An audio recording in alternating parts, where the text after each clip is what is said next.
Hey, what's up guys? Today I have another DIY for you guys. If you saw my Snapchat, I made my own headboard. I was looking online, a lot of them were $200, $300, $400, even $500, and I was just not having it, so I ended up making my own and it came out to about 50 bucks. Mainly because I had a lot of things already at my house, but here are the materials you will need. You are going to need a 1/2 inch sheet of plywood. I bought mine at Home Depot and I got mine at 60 inches. The size you get depends on the size of your bed. I have a queen size bed, so if you have a queen size bed, this video is going to be very easy for you because I already did all the math for you. Also at Home Depot, I bought 1/2 inch roofing nails, 3/4 inch washers, and a heavy duty picture hanger cleat thing. Then you're gonna need a fabric button making kit, which I got at Joannes, 2 foam mattress toppers, and quilt batting. I got those from Walmart. You're also gonna need scissors, a hammer, a drill driver, a staple gun with staples, measuring tape, hot glue gun, and fabric. Now for the fabric, I was lucky enough that I had extra bed sheets of the same material I wanted my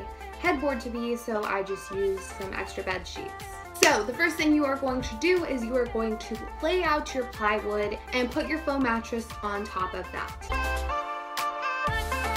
You are going to cut it out to size and make sure that the bumpy side of the mattress is facing the wood and what's facing you is like the plain side. Once you cut that out to the size of your board, you're going to get the second one and do the same thing.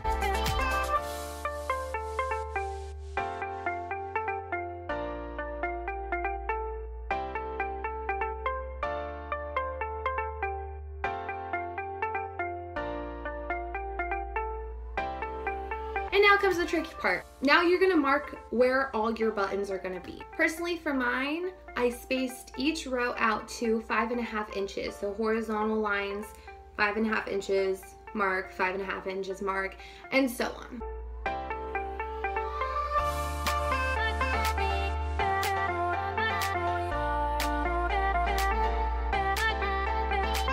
Okay, I was gonna try to explain all the math to you, but I think I'm just gonna show you how I did it on video and hopefully it makes sense. So this is gonna sound a little complicated, but bear with me. Since this is gonna be the top of my headboard and that's gonna be my bottom, the top, I'm gonna skip a row and start with the second line. So if you're looking at it this way, and that's the top of your headboard and that's the bottom of your headboard, the top, I'm gonna skip a row and I'm gonna start with this line. So what you're gonna wanna do is measure from this side to that side. Mine measures at 60 inches, and then I want 8 buttons on each row, on each horizontal line. So that means it's 60 divided by 8, which is 7.5 inches. So when I start on the second row, I'm gonna start from this corner to 7.5 inches to wherever that'll be and mark it. Then from here to there, I'm gonna mark 7.5 from there, and so on.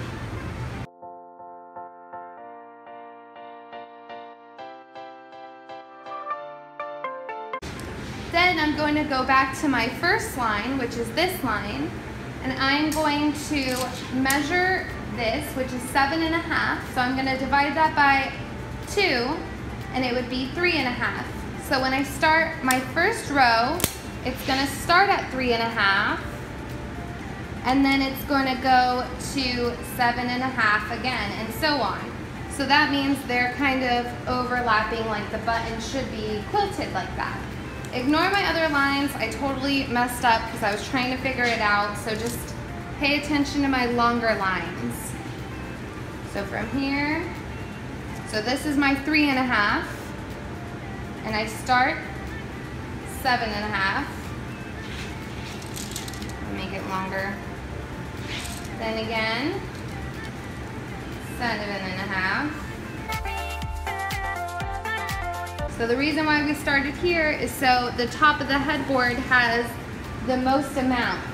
So this first row is gonna go from 8 buttons to 7 buttons to 8 buttons to 7 buttons, and so on. So we're gonna do the same thing on the third row. We're gonna start at 3.5 again, and then from there we're gonna go on to the 7.5. Again, 7.5. Then again, for the fourth row, I'm going to start at the 7.5.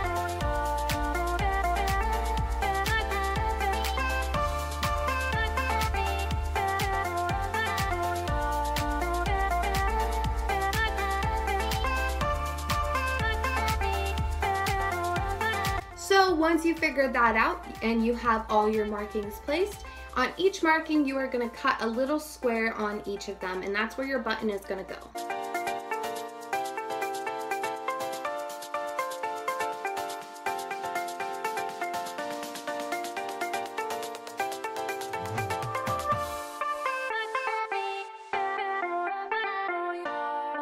After that, you're going to place the quilt batting on top of all of that, and you are going to staple that to the back.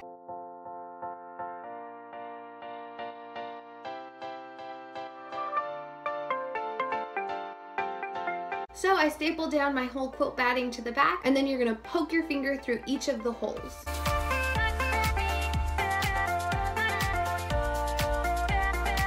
After that, you're going to place your fabric on top of everything.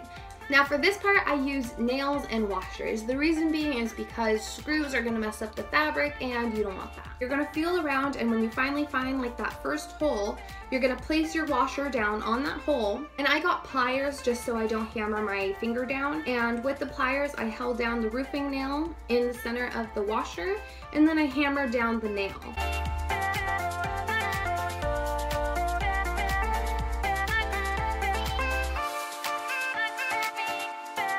And I hammered it all the way down until I saw the indent I liked.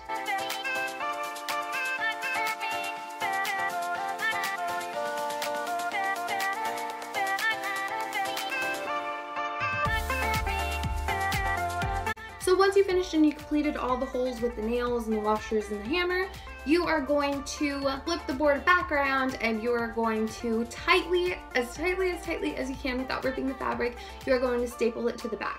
Now also my staple gun kind of sucked, so I had to hammer down the staples after I stapled everything. After you stapled it all down, make sure it has enough staples, and you're going to cut the fabric. Make sure that you don't cut the fabric too close to the staples, because that might make your fabric rip easier and then you're fucked. Then you're almost done. Now you just need your buttons. I personally used the fabric button making kit from Joannes, and I thought it was such a lifesaver. I loved it so much. All you have to do is you can either follow the back of the directions or I can explain it to you. With the clear round stencil, you're going to place it on top of your fabric, and you're going to cut it to size. Now don't worry about it being perfect, but make sure that you don't cut it too small. Then you're going to place that fabric on top of the clear cap, and you're going to get the top of your button and push the fabric and the button into the cap. Then you will gather up all of that fabric and place your backing. If you get the kit I get, make sure you use the backing without the hooks, because then it's easier to glue it onto your boards afterwards.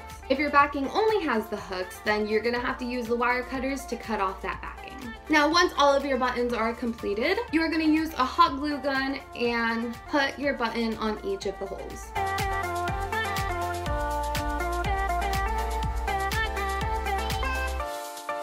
Then the last step is you're going to place that heavy duty picture hanger in the middle of your board and onto your wall. Then voila! It is done. I really like the way it came out. It was really cheap. It was a lot better than spending $100, and it wasn't too hard to make. I hope you guys enjoyed this video. I hope it wasn't too complicated, and if you have any questions at all, please leave me a comment below or message me on Instagram, Twitter, Snapchat. All that great stuff is going to be down below or at the end of the video. And if you want to see other DIYs, makeup tutorials, vlogs, I don't know, anything, then comment below also and let me know. Thanks so much for watching. Bye, I love you.